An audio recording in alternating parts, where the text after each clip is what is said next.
Despite what their moms told them, they just aren't talented enough for radio. Unfortunately, anyone can have a show these days. Sean. Well, I'm pretty hard to figure out sometimes. In fact, I can't even figure myself out sometimes, so don't you try to. Joe. You're an idiot and really a disloyal person. This is the Cuse Militia.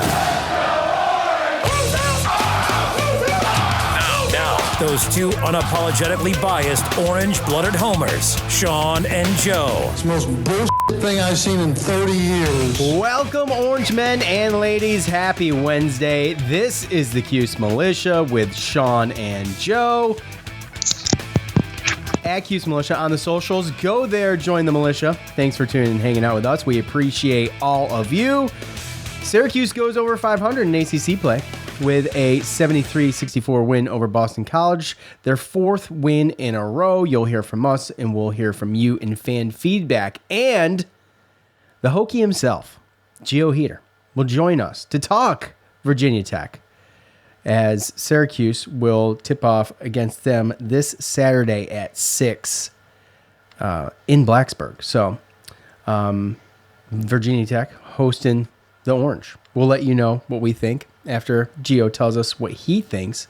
But before we get into the Boston College post-game stuff and the montage, at Syracuse, with another transfer commitment, this time a 6'4" cornerback from Dartmouth, Isaiah Johnson, has started for Dartmouth for the past two seasons, although he was sidelined for most of 2019 season with a broken fibula. He finished the 2021 season third on the team in tackles with a 55 total. Johnson also led the team with 6 pass breakups and recorded his first career interception against Princeton, which he returned for a pick 6. He helped Dartmouth to secure its 20th Ivy League title, according to Nunes' Kevin Wall. Joe called me about this guy yesterday, and he's super impressed with him. I'm sure he wants to talk about him and all that stuff. So, Dino shoring up the secondary, Joe, where we were, I think we talked about it last time, but, from thin to plenty of options back there now, and some good size to this guy at 6'4".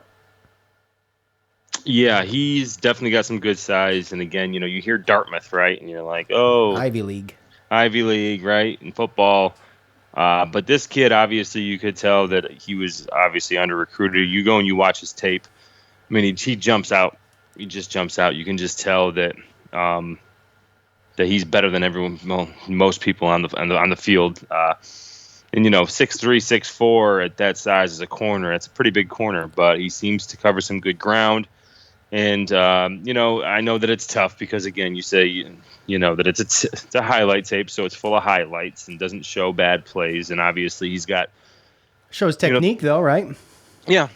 And obviously you got the competition level, right? So there's obviously going to be a little bit of a learning curve when it comes to the competition, the speed of the game and things like that. And I know that Deuce Chestnut and Garrett Williams pretty much, with the addition of Elijah Clark as well, our corners are going to be pretty well to do this year. So if this guy's going to come out and help, he's definitely going to be somebody that could help on the special teams aspect, but also, he's got the size to move maybe to like the rover position or a safety position or something like that. And he still has, room to add a little bit more weight as well. You don't want to get too heavy at 6'3", 6'4" when you're a corner out there running and trying to chase receivers around.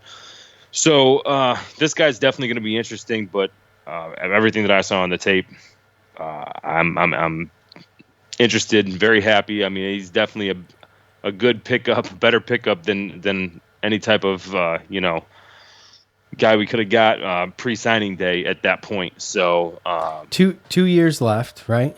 Yep, still got 2 years left. And again, like I said, there might be a situation. I don't see a lot of 6'3", 6'4" corners in the NFL, but there's plenty of safeties that size, right? So I think it's just one of those things where he might be coming here and doing a little position change, but I think he's going to be able to come in and help. He finishes, and he's just got a nose for the ball, and he seems like he's going to, fit right in. Now, whether he comes in and starts at corner, that's something different, but it's definitely going to be a name that I think you're going to see on the field this year helping.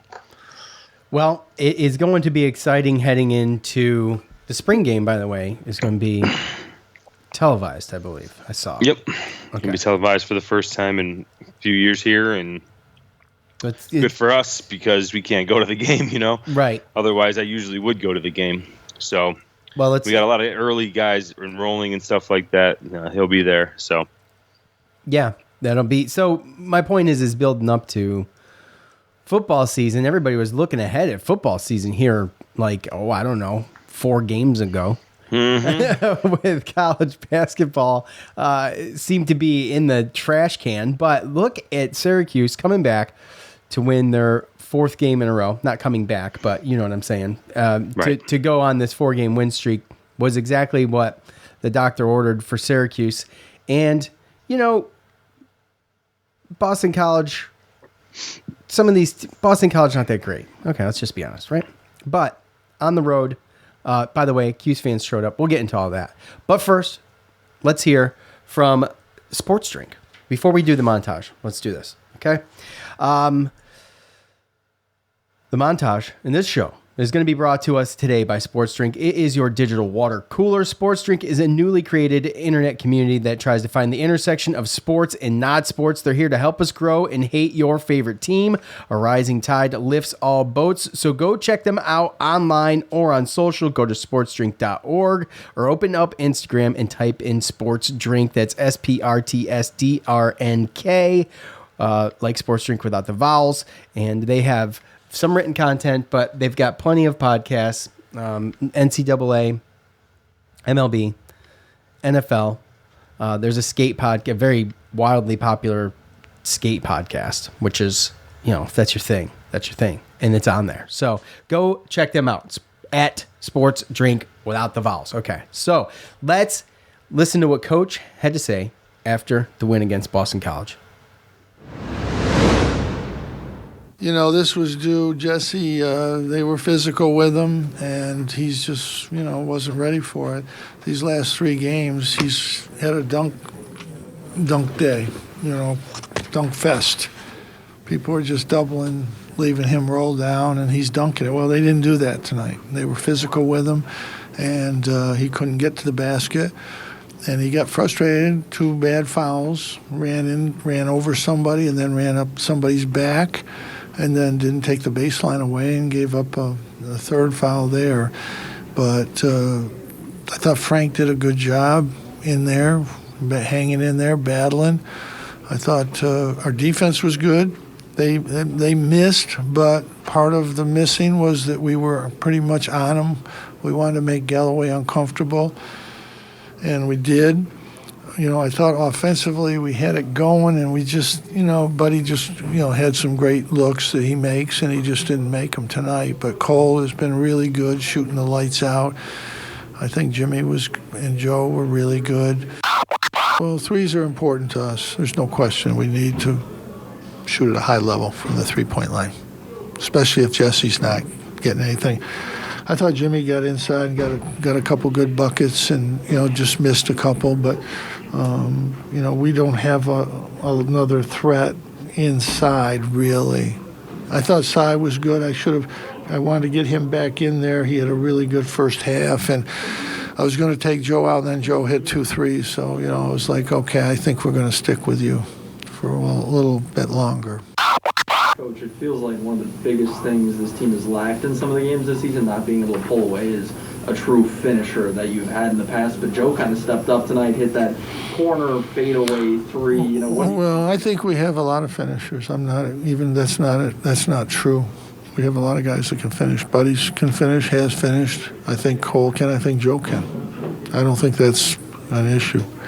Games that we lost, it wasn't because we didn't have a finisher. We couldn't stop anybody. We lose games because we don't stop people. We don't lose games because we don't score, because we can't score. We scored at Duke. We scored against Virginia. We can score. That's not an issue. This is one of the best offensive teams in the country, period. There's no reason for us not to be a better team. We just can't stop people. That's the reason. We're trying to get better there. Considering that Jesse was not a factor, it's a good win. Not getting anything from your center is not good. But we have no issue with scoring. We got guys that can score at a high level. I said that every game. I say that every game. Maybe someday it's going to get across. I don't know. Probably not. So, Joe. Oh my gosh. Look. By the way, I'll note that the reporters were in there. It wasn't a Zoom call, as you could hear. I'm going to point it out. So obviously, Joe, everybody has been so excited about Jesse coming into every game and how great he's been. They obviously did a very good job of completely taking him out of the game. I mean, he didn't even have a snowball chance in hell of staying in this game for very long at any point in time. I mean, a total of 14 minutes for 0 points, 0 for 3, and just 2 rebounds and a block and a turnover. So just look, here's the thing. I think Syracuse probably loses this game a month, 5 weeks ago, something like that, if Jesse plays like that. I just don't think.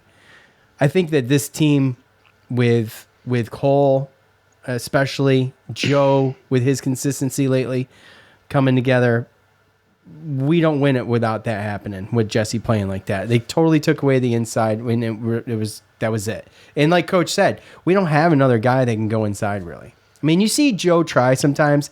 Sometimes he does a good job. Samir, he does a good job sometimes. He can bounce it off the glass and make himself wide. But, there's just no other threat really other than Jesse. And when you remove him, you got to hit threes. And they did a good job, 11 for 24, 45% from behind the arc. And they started that early, too. I mean, we knew going into it that Boston College wasn't a great three-point defensive team. So we knew we were going to get our 3-point shots off anyway. So it looked to me like they just played tough. They played gritty and decided to take away a certain aspect that they know that they wouldn't be able to definitely overcome. Take away Jesse Edwards and then just hope that they have an off shooting night, or we can maybe cause some turnovers, things like that. Jesse, like I said, like you said, he was in there, then he was out real quick, right? Mm-hmm. And I think that there's some of those calls you can question. I mean, I feel like they were letting him play sometimes, and then other times they weren't. And I really didn't think the fouls were. I know it ended up being 16-14, but I knew that there was a couple makeup like pitter-patter ones, and there in the second half, and then they fouled at the end to when we were shooting free throws. So that's what made it close, or made it that 16-14. But there was just some timely fouls that I didn't think were great, or I agreed with, and 2 of those were Jesse Edwards fouls. But he went over the back big time on his second one, and I knew it was going to get. As soon as I saw him leave the ground, I knew that it was going to get called. But the first one after halftime, I thought was terrible. It was a terrible call. Yeah. So and that's part of the problem is with. And then, with Frank playing 23 minutes, I thought Frank came in and played admirably. I mean, I think that he gave up a lot of, tough rebounds. Quentin Post had 7 offensive rebounds, and Frank Anselm, you can't really expect the same because he doesn't have the height and the length that Jesse Edwards has when he comes in. But, we always question the depth and all that other stuff, and it was just good to see him come in and still be able to, do some things to help us out. Ended up with 5 points, 6 rebounds, and a block. Had some tough turnovers, the one where he got the rebound and then he threw it out to the guards real quick. He had all the time in the world to kind of just get under control and make a good pass, but he threw that one away. And, they made a little run there at the end. But, yeah, it's just nice to see that we had depth that came off the bench to help Jesse Edwards in this time, and then everyone else kind of stepped up, especially Joe and Cole. Yeah, it was excellent. Cole, obviously, been waiting for him to turn it on. It seems like he was Ken Palm's MVP last night, going 5 for 8 from 3 and totaling up 21 points. And he was just on fire, hitting 2 back-to-back, and just really was a huge difference maker. And also Joe with, as the game's closing and, it's got within single digits a couple different times. And Joe, he came through after only scoring 2 points in the first half, scoring 17 in the second, just on fire. Don't win without that either. So it's always going to take all of these guys playing together to win. I mean, one guy can be off, but three can't. Three can't. So yeah, and to be perfectly honest with you, Joe Girard was real close to being benched. Yes, he was. So he hit that 3. So yes, he was, because Samir wasn't playing terrible either. No, and we talked about him getting in his head and being able to overcome those mental obstacles in game. And last night was just another example of how he's starting to overcome that, because didn't play a great first half and comes in, makes a mistake. Samir Torrance is sitting at the scorer's table. He can visually see that he's about to be subbed out. He knows what's about to happen. Yeah. And right there, a lot of times you see a player take a bad shot or force it up because they know that they're coming out. And, I mean, I'm not going to say he didn't force it, but he took a good shot, and he made it. And he kept him in, and then he ended up making probably the most clutch shot of the game with that 3-pointer with about 2 minutes to go to put it back up 10.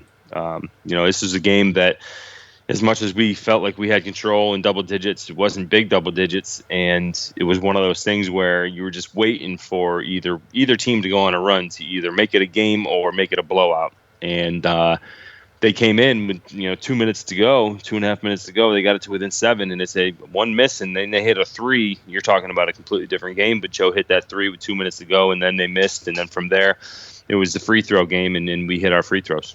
So yeah, which is excellent too. Obviously, 14 for 16, and that's been a struggle. I think Jimmy missed one, and who was the other one? Jimmy. And Benny. Yeah. Benny, by the way, Benny's getting, he's not making any huge strides. I mean, he's not even making a little bit of strides, in my opinion. I thought he would be by now. But his shots are, so flat. There's nothing to him. It's just chucking him at the front of the rim type thing. I mean, I want this guy to be good so bad. You know what I mean? Yeah. I want him.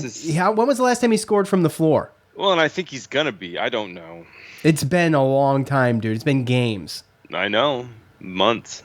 It's one of those things where, like I said, I'm just being patient with him. You see him on the bench sitting next to the coaches like he's going to be the next guy in, right? He's got good body language on the bench, too, He's got great body language, yeah. And really our whole bench does right now at this point. It's a lot different than what it was 4 games ago.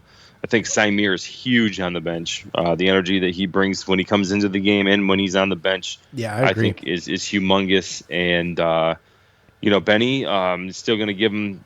From what I hear, he plays good in practice, and so they want to keep coaching him up, and they want to get him in there, and they know that the defensive stuff, but he just doesn't look relaxed out there. No, he's nerves and confidence, man. He's very tense. Mm-hmm. He's kind of all over the place. Like his head's just not in the game. He's just overthinking things, I feel like. And yeah, that's the maturity thing. So that's a confidence thing too, an experience thing, and obviously, I think that there was a lot of players a lot of people that thought, that he was going to be able to maybe, don't worry about the jump shot. That'll come. You can work out in the off season, take it to the basket, do this. But I don't really know if he was really ready to come off the dribble. I mean, you go back looking at his highlights from high school. A lot of it is, catching oops, blocks, getting rebounds and putting them back up, dunks, and really just jump shots, because he was a jump shooter. And that's why, I thought he was going to be able to come in and kind of help out the team, but his shot needs work, and he just seems hesitant, and it's nothing that he really does really looks confident. You see the athleticism, you can see the potential, but none of it looks natural right now. And his shot especially does not look natural. I'm not going to judge. He's got 4 or 5 years. Most players got 4 or 5 years to make it happen. And a lot of times you see natural progression. And a lot of people expect faster progression with 4 and 5 star guys. That's just what it is, right? The expectations are set by your stars, and obviously with him coming in as a 5-star, you expect a little bit more. But I'm fine with I'm fine with it. I think coach is doing the right thing, like you said, coaching him up, getting him in there, see what he can do. I just want to see him hit a field goal somewhere. I just want him to get, like, he's got to see it go in. You know, you see guys in just games doing that. It's just see it go in and then they go off. But, you know, for him, it's just one of those things. It's like, I think he needs that so bad. I just think he needs another year. I just don't see a case this year at this point where you're going to see any type of expectations that anybody had for them. Oh, no. But you can see, I mean, a little bit of improvement by the end of the year, I think, is a realistic. I think I've seen improvement just based upon his rotations on defense. Because there was a time there where he didn't even play him because of his defense. Yeah.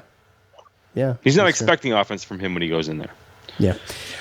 Okay. So, you heard the reporter talking about having a finisher. I think kind of what he meant maybe was taking it to the hole, like, finishing like around bringing the basket. And at the end of games situations, and we've been ahead on these last 3 wins. We've been ahead too much. It wasn't really even close on some of it. But there's been games in the year where I think he's pointing to that. I mean, just to be fair to this guy, I feel like he's pointing to some of these games earlier in the year where we just couldn't finish. When we were in position to win, and we couldn't finish. Right, but coach has a point too. Why didn't we win those games? Is because we couldn't get stops. But it's one of those things where it's like 6 in one, half a dozen in the other. I mean, you need both, right? Well, and that's the problem is everybody looks at it. Everyone wants to point out the plays at the end of the game, but they're all the little things. It's just almost like football where they say every inch matters. Like inches and all these things throughout a game matters. And you can't just look at the last play of the game and say, oh, that's what lost you the game. I think Jim's point is that this offense is plenty good to be able to not be putting themselves in that situation. It's just our defense did many times. And I think these games that we're getting to play right now, heading into Virginia Tech, I think are a blessing at the right time. And I feel like, I feel good about this right now. I will tell you, and we'll talk about it, but Virginia Tech is sneaky good. So, all right, you heard from us. Let's hear from you.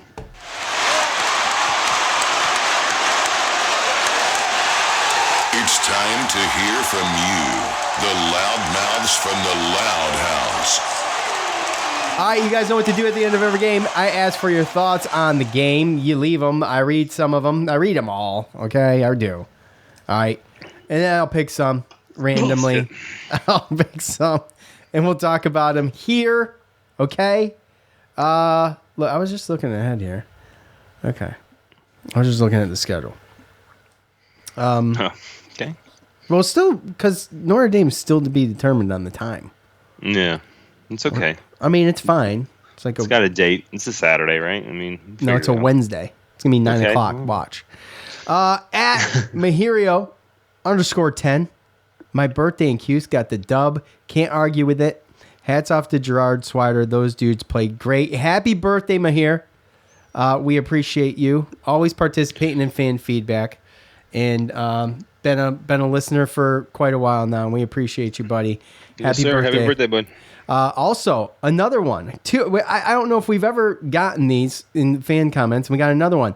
At Rebecca Grinnell 2. It's my birthday in SU1. All that matters. Happy birthday, Becca. We appreciate you for participating in the fan feedback. It was my birthday, too. No, it wasn't. Oh, okay. Yeah, you're right. March 8th, right? See, I know your birthday. Yeah, hopefully we do get a win on my birthday because that means ACC tournament win. Everyone makes the ACC tournament. Well, no, I'm not saying if there's a game on that day. Yeah, that's not a guarantee either. Shut up. At Dave T, 1209, winning ugly is something this team hasn't been able to do. Good point. We'll take the 9-point road win. The way the schedule shakes out, this game on Saturday at Virginia Tech is the game of the year. Both have won 4 straight. Both need to keep hope alive. Jesse cannot play like this in Blacksburg. Won't be easy.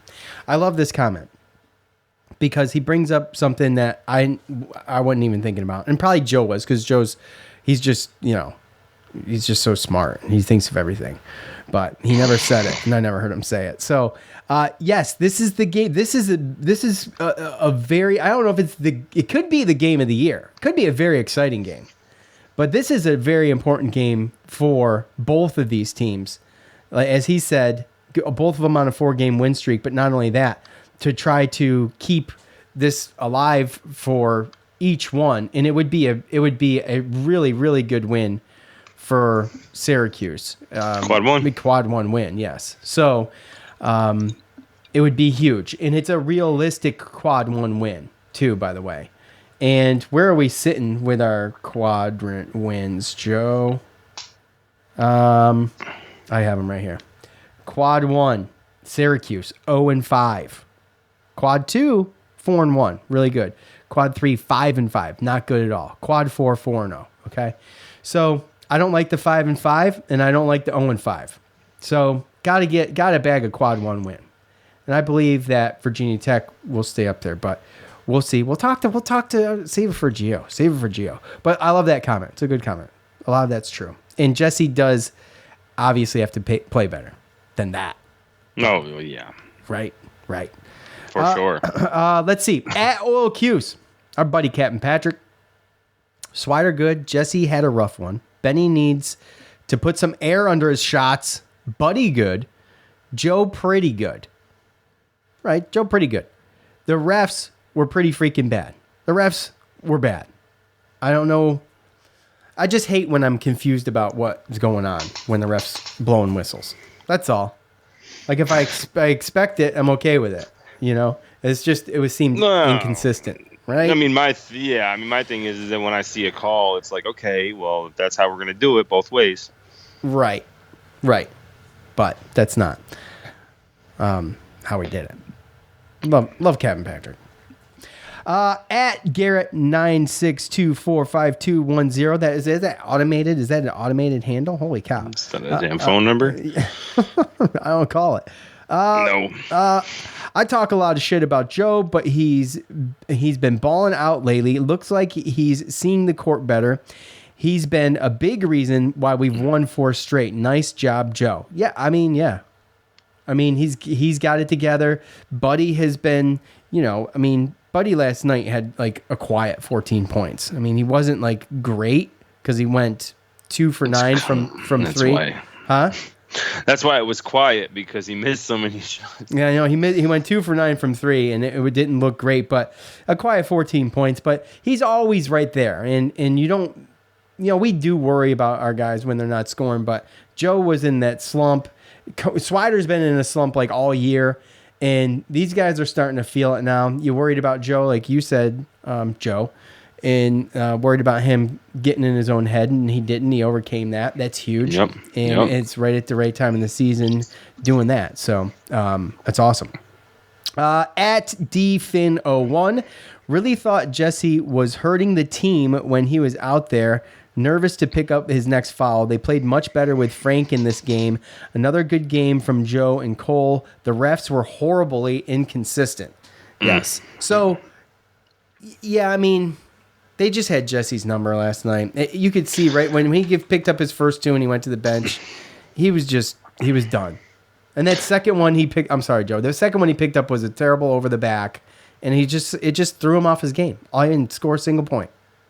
Yeah, I mean, well, that's what I was going to say based upon that comment, was like, how can you even tell, like, whether or not he didn't? I mean, I don't know if he hurt us, but he didn't help in his normal way for sure. But I mean, playing 13 minutes. Well, I don't think he hurt us. He wasn't in there long enough, right? He was in there like 4 3-minute stints. Yeah, it was not much, but I would agree. I don't think he hurt us, but there was a good opportunity for Frank to get in there with his 5.6 rebounds. He even had a block in there. So yeah, he got himself close to foul trouble too, by the way. So it was just their big men down low. They did, if anybody's going to get the star for Boston College, it's them. So Quentin Post. Yeah, Quentin Post. And what did he get? What did he have? He had 14 points, 14 rebounds. Yeah. So That's off the bench. Well, there you go. Yeah. Joe P on Facebook. Can't give him the top fan clap or cheer because, well, he's not, according to this. So, and it's very disappointing. Joey. And I don't know, like, is he just not on Facebook that much? He's a busy guy. Is the algorithm not working out for us, getting in front of his eyes on his page, or what? I mean, he knows where to find us. Exactly, right? He's busy. And we're all busy. I'm busy too. You're right. Golly. JG3 looked great. Jesse looked awful, but the rest of the squad picked him up. They're doing it. I hate it. They're doing it. I hate them for it, but they're doing it.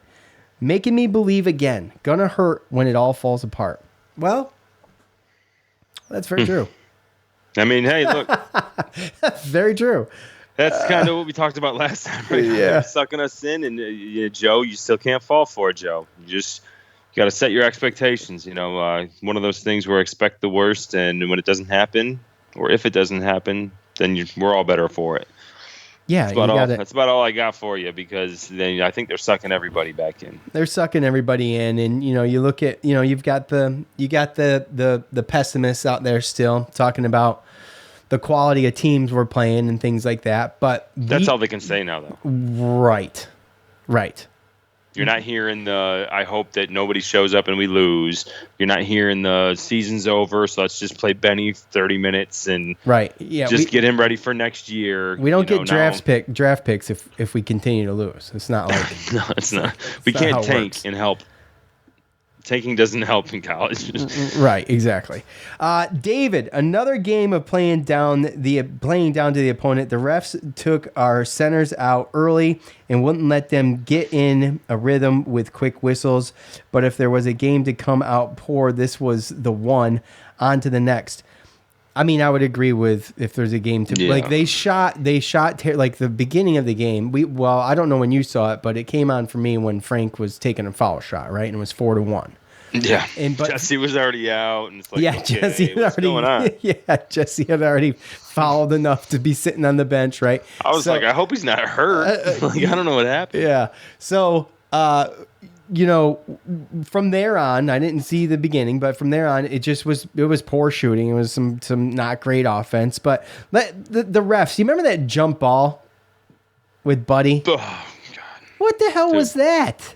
That's what I'm saying. Like, and I mean, I guess that's why, like, with that comment, it's like we played. He starts off by saying, we played down in the competition, but when you really look at it, if the refs don't take our centers out of the game, and Jesse plays a normal game, then it's probably not as close, and maybe you don't say that, right? And then obviously Buddy, I mean, I always give Buddy the pass because he's just played some unbelievable games, right? And at the end of the day, he missed a bunch of threes and shots that he normally would make. So this was just one of those games for him. So when you couple the fact that, Buddy had a quiet 14 and missed a lot of shots he normally would make, and then, Jesse had 0 points on the tear that he's been going on, and then Frank had to play 23 minutes, and then we still, win by 10? 9? 9. I mean, that's not bad, because realistically, you're on the road, even though there's a lot of Syracuse fans. I know everybody heard that. But Boston College is a gritty team, plays tough, and they have size. So, really what hurts them is they're a poor man's Virginia who just has worse offensive players than them. And they're a little bit not as good on defense, really. So, if you have a night where your center gets 0 points and fouls out and Buddy is shooting under or below average, then a tough, gritty team like Boston College at home can keep it close and keep it to where, it can go one way or another if something happens. So they hit a couple threes or we make some mistakes. That's a completely different game. They made a couple more. They hit a couple right at the right time, but they never made a difference. It just Joe. I think Joe came back down was one of the ones. Joe came back down and matched him. Joe or Cole, one of the two. Yeah, I think Cole matched him, and then Joe hit that step back three against the center to go up 10 again. To go up 10 with like 2:30 left or something like that. Yep. Daryl on Facebook. Had we played anyone else, we would have lost the game. That could be true. It could be true, but I mean, how do you know? How do you know? How do you know what? How do you know no one else has played our center and no one else has played Jesse really like that? Okay, like I mean that was obviously had a ton to do with it. We destroy Boston College. Well, I mean they put him in bad spots. Obviously, the guy was all over the place. So, there was a couple. There was one that I remember that I didn't think was a good call, but the other four I don't remember them being that bad, as far as Jesse's fouls go. Yeah. And he's been very clean lately. I mean, he really has. I mean, the one game that he did foul out recently was in the bag already, right? So I don't remember who it was. It might have been NC State or something. I can't remember. Well, I mean, let's just hope that he learns from it and he doesn't double down on his performance this Saturday and actually use it as motivation, right? Yeah. But yeah, I mean, if he plays like that against other people a month ago, like I said, I mean, we're toast. And that's just how I feel about it. Anthony, Cole Swider is the difference this month. Dude's just been coming on fire, right? So, absolutely, Anthony, I totally agree with that. And dude, and there's a couple things that I saw too, and I don't know if you saw it, but I'm noticing even with, and he's been getting better with rebounds all year, but I'm also noticing with just his rotations, a couple of those, the backside rotations where he stepped in and got a couple steals. He's starting to understand the rotations and what he can get away with and things like that. So I see not only him, becoming more confident and progressing on the offensive end, but on the defensive end as well. So, dude, it is so funny that you mentioned that, because Nadal top fan on Facebook, Joe has done this. Joe has predicted the next fan comment a couple times now. I was looking for two players to continue their hot streak today. Swider was great on both ends of the floor. Shooting was fire, and his defense rotations were on point. Sealing the back door, he puts in quotes. Joe's favorite. Ending in steals. Did you hear that comment, though? For real? He said exactly what you said. I didn't see that, no. Shooting was fire, and his defense rotations were on point. Sealing the back door, ending in steals. Jesse, faltered on both ends, missing pick and roll lay-ins and fouling out yet again. So, yes, Nadal, he was great at the back door. There you go. That's crazy, because honestly, I do my best to not look at any of the comments, because I think that it's better just to have my reaction naturally. Right, so it's not like I don't know what you're going to say or what you're going to read. Well, you don't know what I'm going to pick either. Right. But to your point, that's why I don't read any.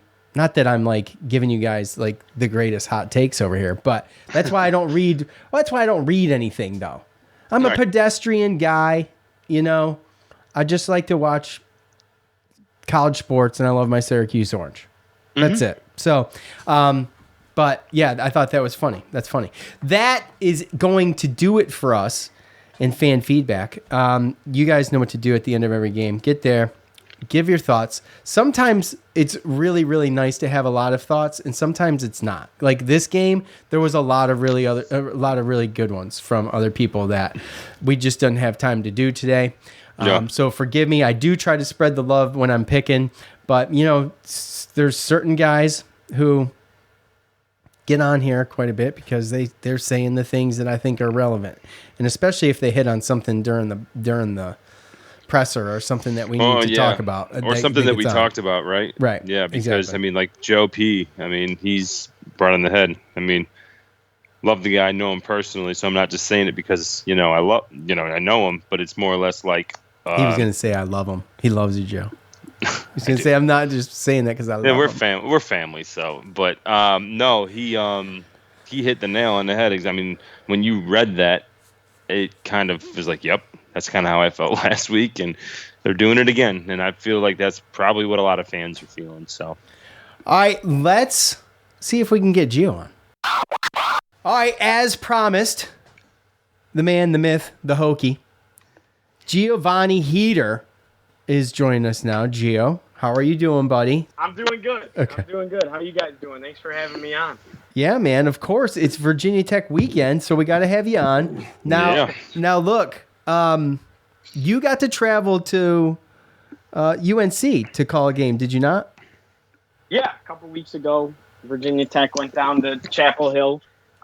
Didn't perform too well, but No. definitely an incredible experience. Beautiful arena. I mean, it's a historic venue, so to say the least, it was fantastic. That's awesome. So you enjoying it? Yeah, absolutely. I mean, like I said, it's a dream come true between football and basketball games, being on the call for those. And baseball is a pretty big deal here, so that coming up in the spring. And I'm a big lacrosse guy, so calling women's lacrosse will be exciting too. So, like I said, it's a dream come true, and it's a lot of fun. That's awesome, man. We're proud of you. I see you on Twitter. The Twitter every once in a while. Whenever I'm not a big Twitter guy, but whenever I pop on there and I see you, I think it's pretty cool. So doing your thing, it's pretty awesome. So especially as a freshman, is that normal to get those kind of opportunities presented to you that early? Like going to Chapel Hill and calling the men's basketball game? So I'm really big about, being humble and stuff like that. So I don't like talking about it unless somebody asks, but, well, here's your opportunity. We've never had a freshman call men's basketball or football. So really, I'm the first freshman to do that, but it's a fairly new program. With that being said, but that's why I felt like this was the place for me instead of Syracuse, because at Syracuse, no matter how good you are, I would have never touched a football or a basketball game till literally senior year. And that's just how it is. So that's why I chose this place. That's why I felt like it was the best place, because I could do that stuff early on, and I wouldn't have to wait my turn the same as I would at the Cuse. Yeah, it's a good opportunity for you. So that's awesome. Look, before we talk about the Hokies, let's get your thoughts quickly on how this Syracuse team has evolved or started to evolve so far since the beginning of the season, because we haven't talked and I haven't heard too much of your takes or anything. So, how do you see this thing right now? Well, so you guys know I listen to every episode, and I was so with Joe, and talking to my roommate, he's from Syracuse as well, and we have another buddy on our floor that's from Syracuse that we became really close with. So we watch every Cuse game together, and I was trying so hard. I was like, okay, we beat Wake Forest. I can't get my hopes up. Then we win another one, and it's like, I still can't get my hopes up. Then we kill Louisville, and I'm like, all right, now it's time to, it's like, that's 3 in a row. Maybe it's time to get your hopes up a little bit. And then we take care of business on the road. It wasn't pretty last night against Boston College, but, I mean, you won 4 in a row. It's hard not to get a little excited. You're kind of back in that bubble conversation. I think that one thing that helps Syracuse is that they're a big name, right? They're basically on that tier right below a blue blood, so to speak. So going to the tournament is going to make, the tournament money. Syracuse fans travel well. Syracuse is a team that always competes well in the tournament. And as much as it shouldn't matter that much, it does. It does matter who's going to come to the games and what's going to sell tickets and who's going to make a run and who's going to be a storyline. So I think that helps SU's chances. But, man, when we were sitting below 500 and it was the worst start since 1969 before Jim Boeheim's tenure, I was like, what the heck is going on? I mean, it was almost like it's the most pathetic fall off. It was sad, but exciting to see him winning some games. Yeah, with a chance to win a couple more. So up next is Virginia Tech. The all-time series between Syracuse and Virginia Tech sits at 11-5 in favor of the Orange. The Virginia Tech Hokies actually went 3-0 against Syracuse in the Big East in that long stint there. The Orange is currently on a 2-game win streak against Virginia Tech. And the last meeting they had on January 23rd last year was a 78-60 win. Gerard Boeheim, Dolzai, Guerrier, Griffin, you're starting 5. Guerrier with 20 points, Griffin with 10 rebounds and 7 blocks. Ken Pom has got them, Virginia Tech that is, ranked 33rd with an adjusted offense of 18th and an adjusted defense of 110th. And he's also predicting a 77-71 loss for Syracuse. Virginia Tech is 42nd in the net, making this a quad 1 game for Syracuse on the road. So both of these guys, both these teams on 4-game win streaks, and one of them is going to come to an end. Tech's hitting 42% of their shots from behind the arc. That's a huge number. And 48% from the field. They're averaging 71 points a game. So while Syracuse's shooting percentage from the field in 3 is a little bit lower, they're scoring more points a game with 78. So, Gio, let's pretend that we don't know anything about Virginia Tech and, have you tell us what you think. I mean, they can shoot from behind the arc, which is a disaster, a recipe for disaster for Syracuse, quite possibly, if they can hit. Yeah, Virginia Tech's a team, like you said. You hit the nail on the head. At one point, I don't know exactly as of the game that happened 2 days ago if it still holds, but they were the best 3-point shooting team in the ACC as far as 3-point field goal percentage goes. So they can drill it from deep, especially when they get hot. The one thing that I like about them is they swing the ball really well. Unlike Syracuse, you're not going to see a lot of one-on-one isolation type play. They're always looking for that extra pass. They swing the ball really well. So their ball movement on offense is something that I could see the zone struggling with a little bit. But other than that, honestly, these are two teams that mirror each other really well as far as how their season is gone, though they play very differently from each other. I mean, Virginia Tech and Syracuse both dropped some duds in the non-conference. Virginia Tech did have a much harder non-conference.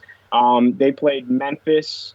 They played Xavier, who were both ranked at the time. And they played St. Bonaventure, and they killed St. Bonaventure by like 30. But the Bonnies were also just outside of being ranked at the time of them playing down in Charlotte in the later half of the non-conference schedule. But their ACC play has gone pretty much remotely the same. I mean, look at their records. Cuse is 13-11, Virginia Tech's 14-10.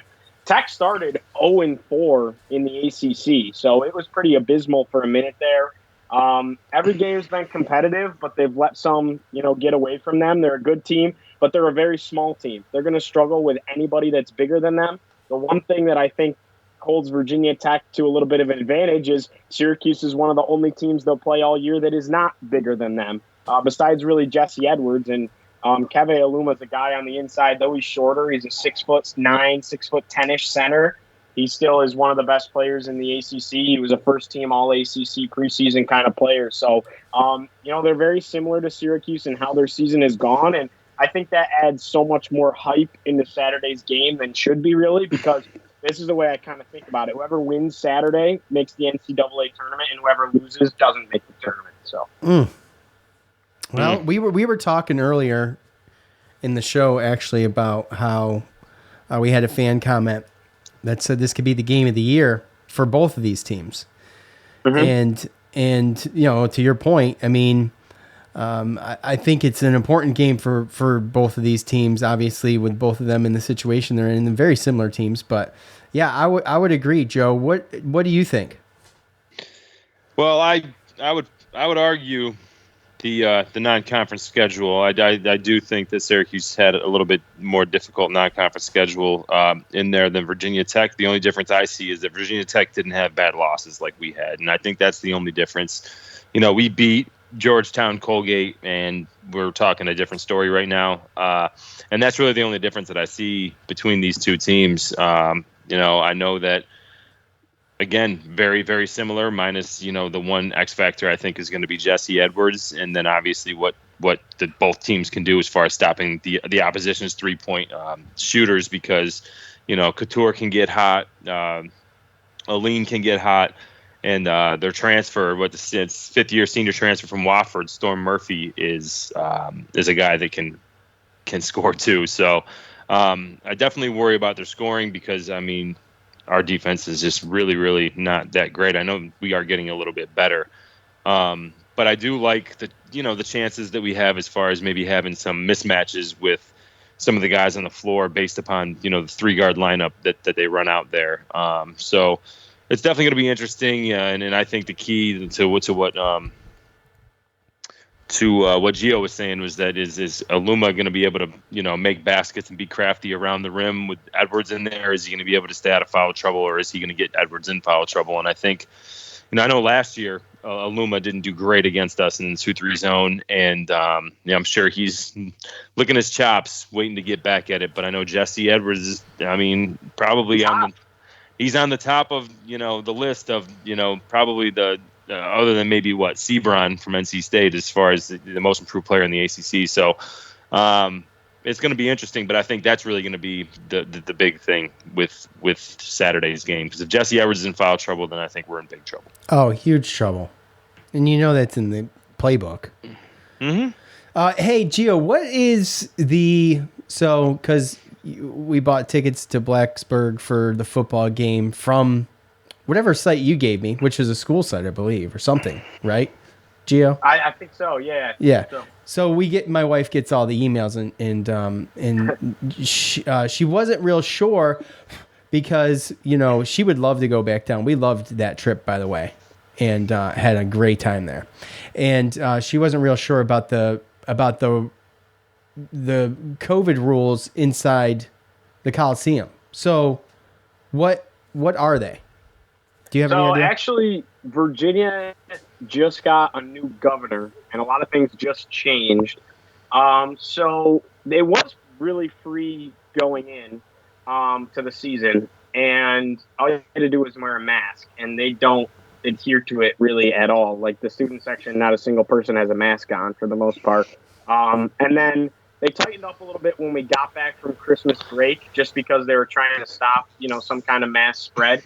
So they were a little bit tighter with masks. They wouldn't tell you to put it back on. They just had all the ushers stand with a sign that said, "Please wear a mask." Right. And then they did have, when you came back from break, you had to be vaccinated to get into the stadium, or have a shot, or a test beforehand. And now they actually did away with that since the new governor won the election and got sworn in or whatever very recently. So now it's just back to masks, and I'm sure that won't be very followed either. So it's very lax down here, especially compared to what I've heard the Dome has been like.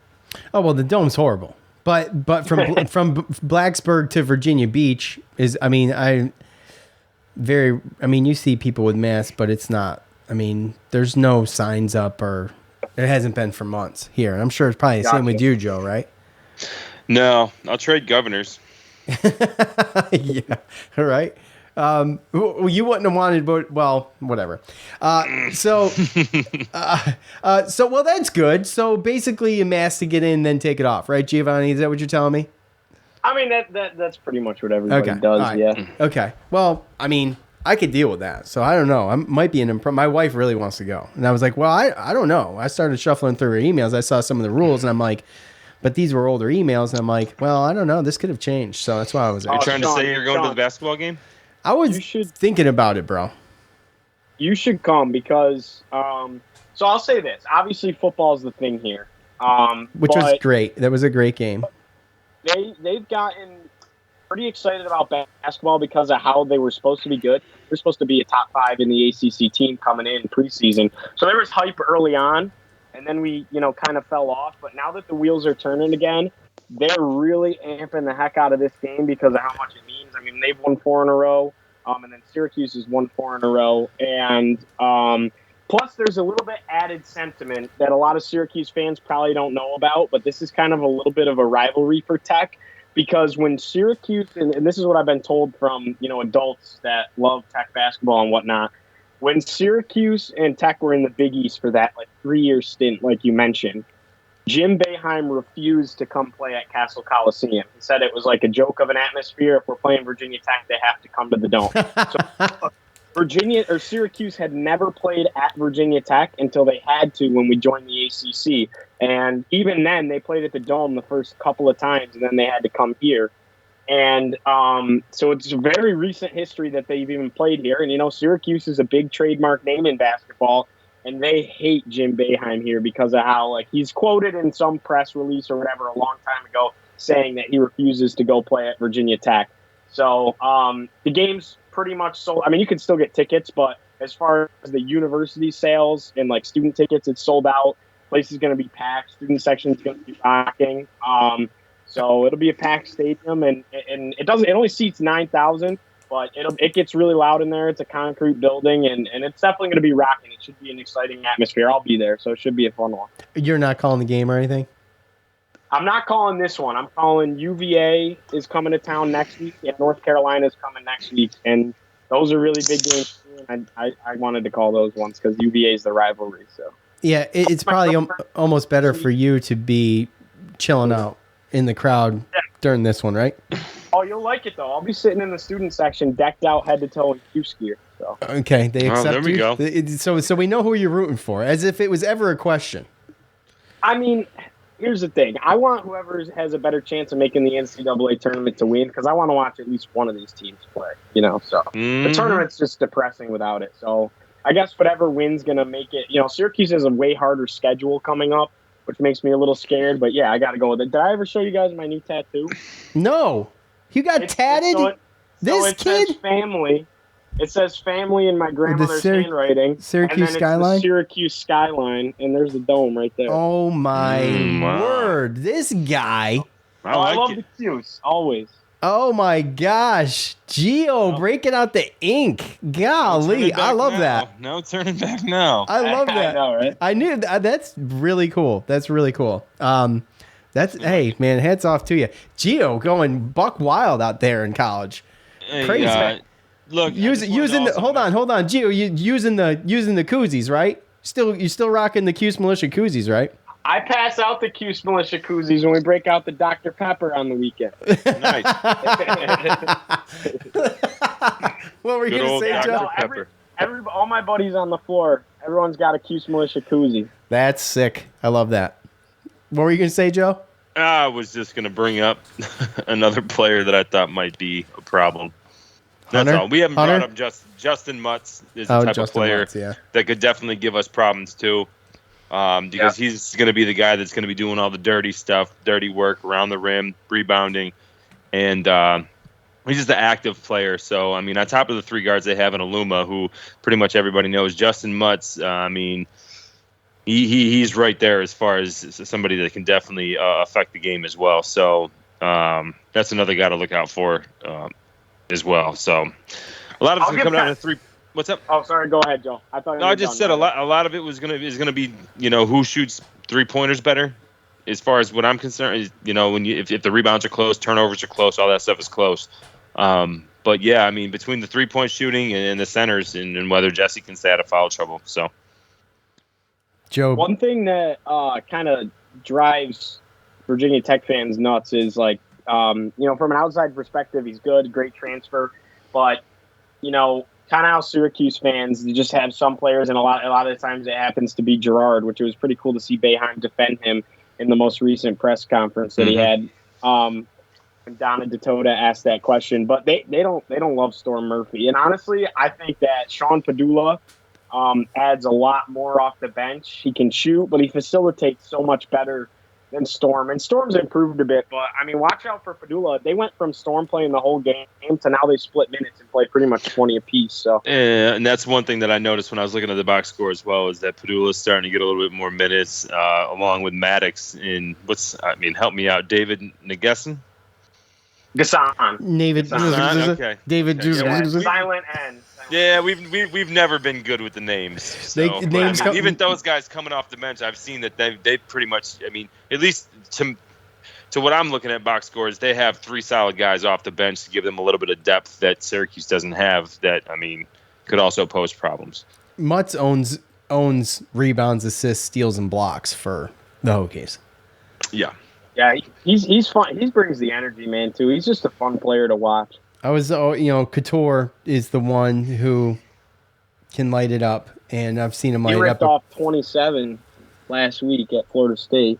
9 threes in the game. He had 9. He was shooting for school record too. They were talking about on TV. He was close. He needed 11, I think, if I'm not mistaken. Okay. Yeah. Doesn't GMAC have the record with 9 threes at Cuse? That's a good question, Gio. Of course, you would put us on the spot for that. I know it's GMAC. I just don't know how many it is. I think it's 9 though. I think someone at Virginia Tech had 11, because I remember I was actually rooting for him to get it, because I like watching records get broken, but he came up short. So that's another thing that I look at too. When you look at the season totals and everything, this team definitely scores at a higher rate than us for sure. As far as when you look at their percentages from the field and from the 3-point line, they just shoot a better percentage overall. They look a little bit more efficient as an offense, but they also look like they don't force as many turnovers, steals, blocks, stocks, those kind of things. So it's going to be interesting to see how they can handle the zone. But they've got 4 players 4 or 5 that have at least seen it before. So, it'll be interesting to see how the point guards handle it with Storm and and what you said, Padula, right? Those two guys. Yeah. So, and he's a freshman, correct? Padula, true freshman. Yeah, I sit next to him in class. Oh, okay. Do you really? Okay. That's funny. Now, let me ask you this: what are the chances that we see Ojiako? He's kind of a guy, kind of a lot like Anselm, where he'll come in. He's not going to come in every game, but he's going to come in once in a while, and it's usually when Keve or Mutz get into foul trouble. But he's good. He's a big man down low.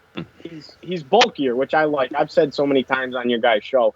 I'm going to take a guy that's like 6'10" with some muscle and some power to him over a guy that's 7 foot and a twig. So that's what I like about him. He's not fantastic, but he can finish around the rim.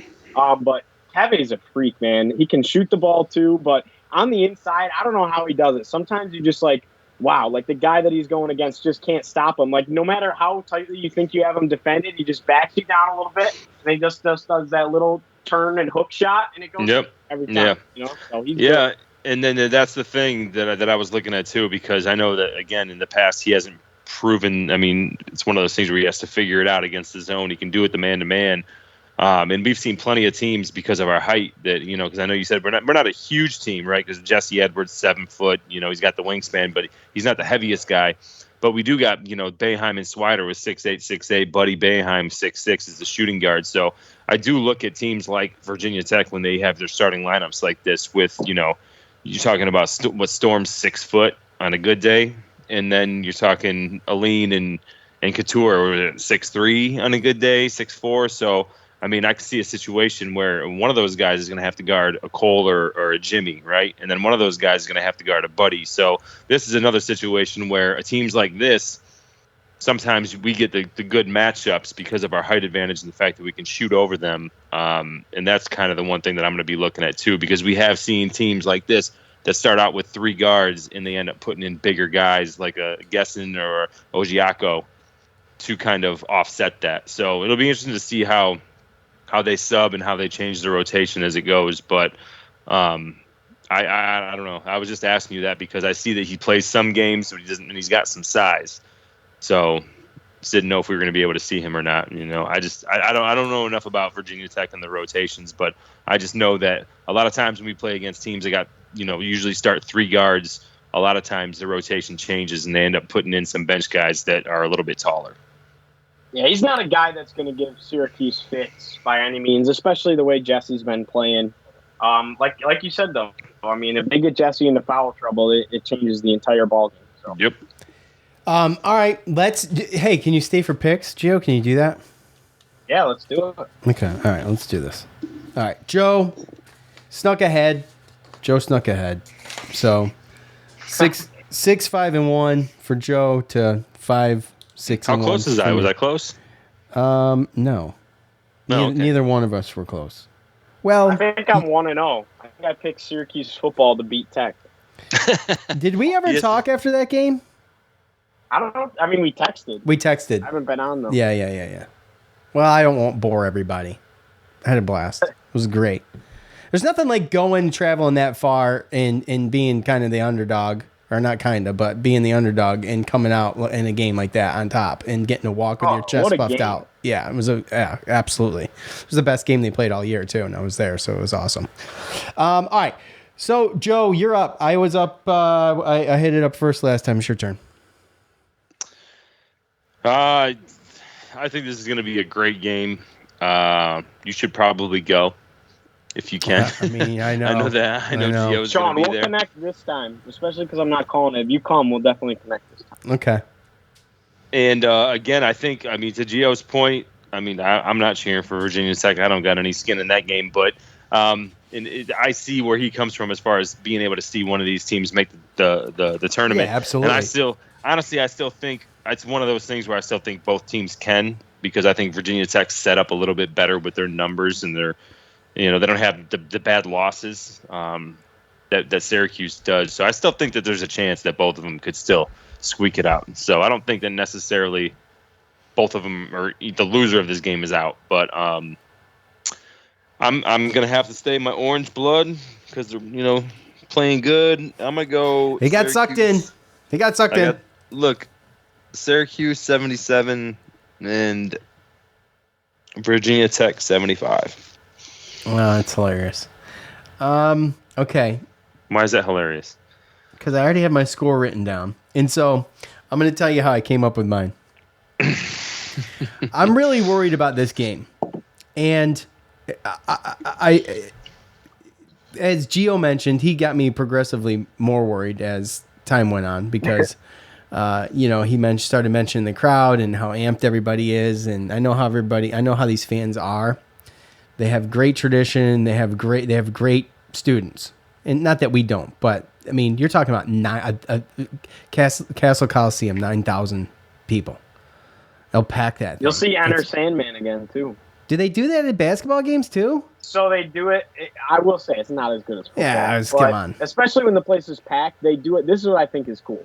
They do it right after the starting lineup, but the whole place sings it through the entire first possession until they say "Off to Never Neverland."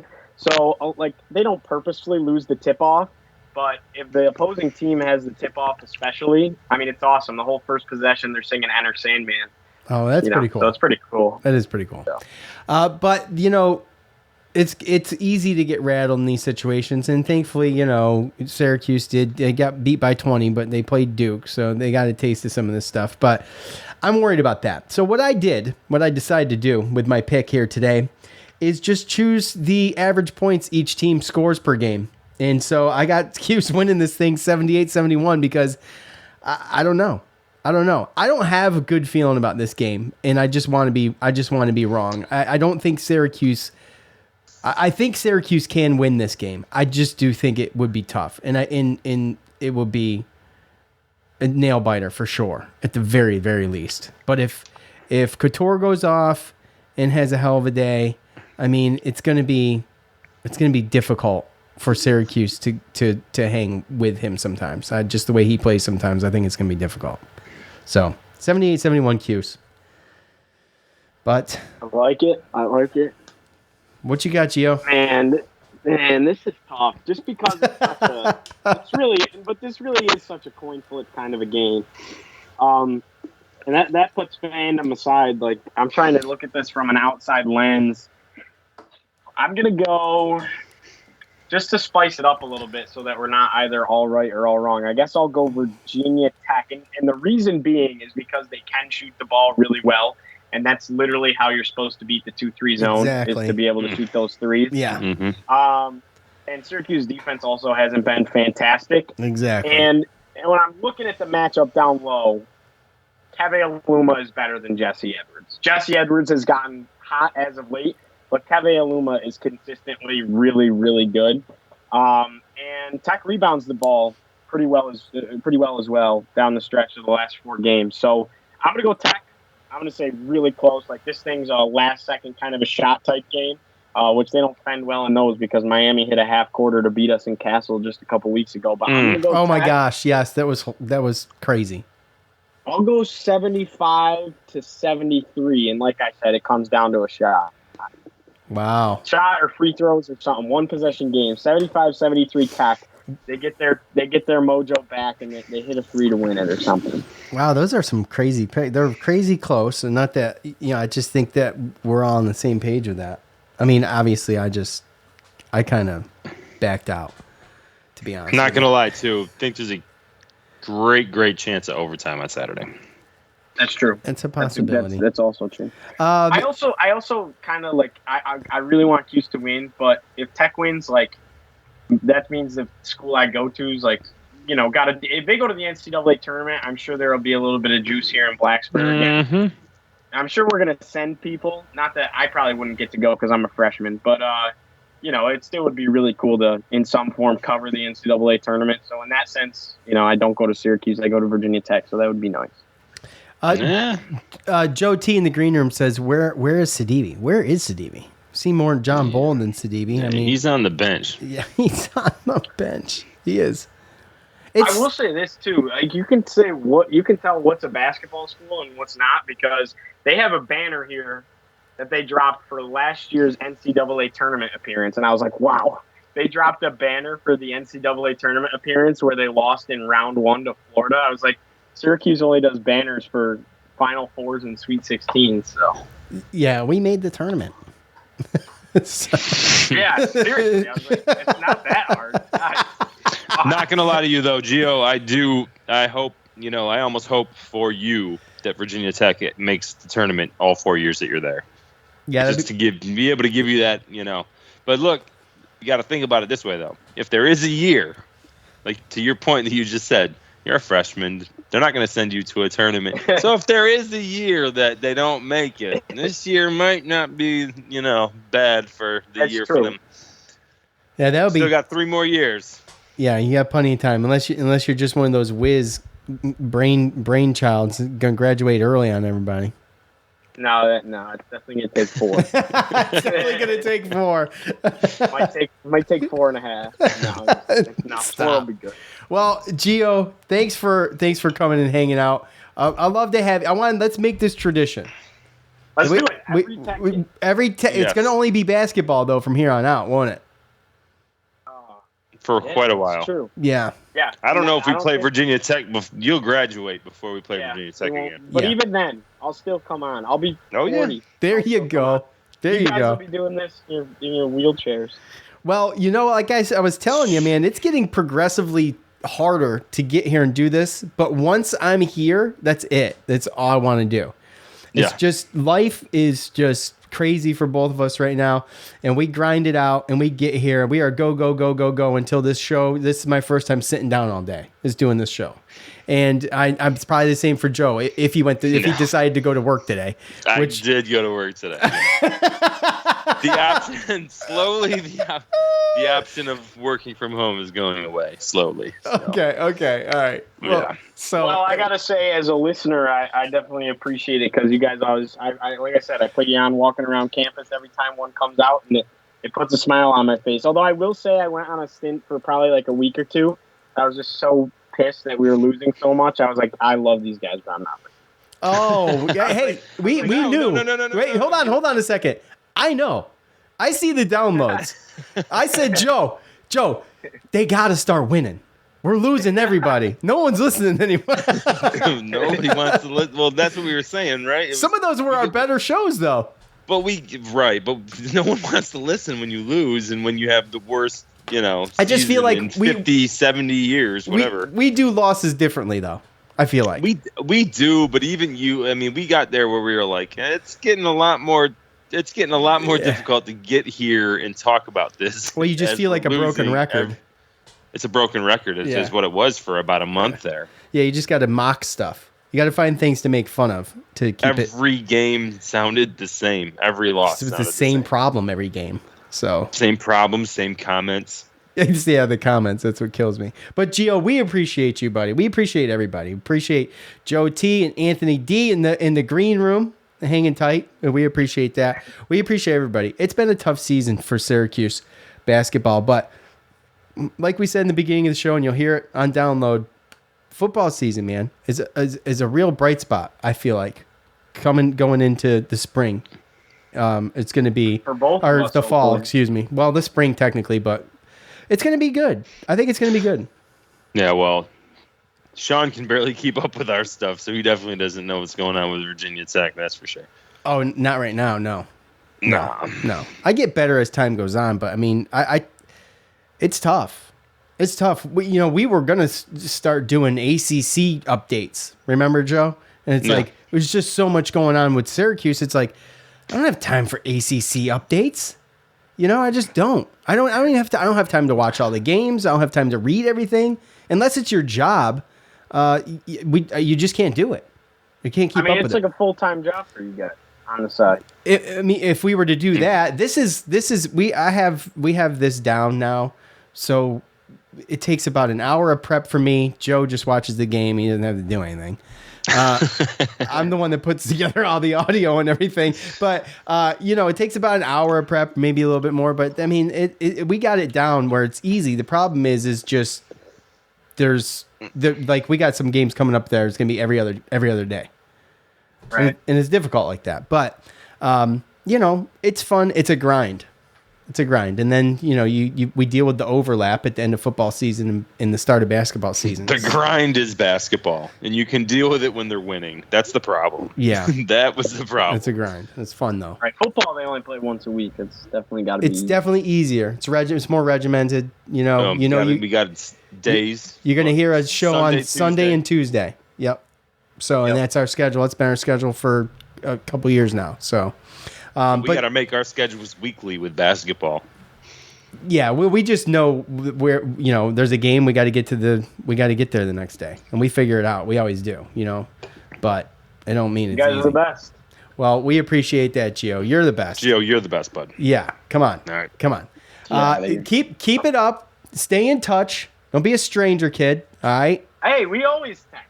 I know. I never hear from Joe, but me and you always. I know. Hey, we text. I'm not the texting type. He's not. Yeah, He'll call me, and I'm like, why doesn't this asshole just text me? I'm terrible at respond. I get yelled at by family members all the time for not answering texts. So I'm the same way. Well, I know. I'm not great either. And the other thing is, I'm on my phone all day at work. So when my personal phone rings, sometimes I'm just like, Nope. Yeah, I just want 5 minutes. 5 minutes. So, and Joe's the caller. Joe's always calling. Joe calls at the worst times ever. It's like if my phone's ringing and I'm super like frustrated with something or busy, I'm like, I'll guarantee you that's Joe. And every time it's Joe. So telekinesis. Would you rather it be Joe than somebody else though? I'd rather it be Joe than many people. At least you can yell at Joe. Yes, yeah, or just be like, text him and be like, call you back. And sometimes I do, and sometimes I don't. Oh, Sean, hey, look. Off air, Sean takes his anger out on me. He takes his frustration out on me. I listen. I'm a great soundboard. Dude, you guys are like an old married couple. It's hilarious. I used to beat Joe up when I was taller than him. That's how long we've known each other. So.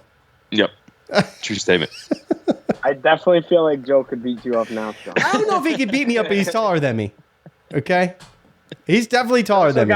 He's got that whole military background thing, too. So yeah, whatever. So does my brother. I'd whoop his ass, too. Whoa. You're lucky he doesn't listen. Oh, man. All right. Well, it's been real. It's been fun.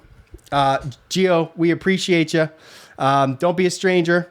And go Cuse, dude. Stand strong, okay? If I don't get to the game, I'm going to be looking for you. So make yourself known, okay? All right. He already did. Maybe. He said he was going to be in the student section all orange. Well, I want to, I want to, but I make, flare it. I want to see the flare. Give me some of this, okay? All right. Okay. I got you. I can definitely do that. Hopefully I don't get beat up in the student section. You won't get beat up. You'll be fine. You'll be fine. Just explain your situation to him. All right. Show him the tat. Yeah, show him the tat and be like, dude, I'm sorry. I'm from here. All right. Oh, man. We appreciate all of you for hanging out with us. We will be back here on Sunday, right? Yes, Sunday. We'll be back. For Joe, I'm Sean. We're out. Peace.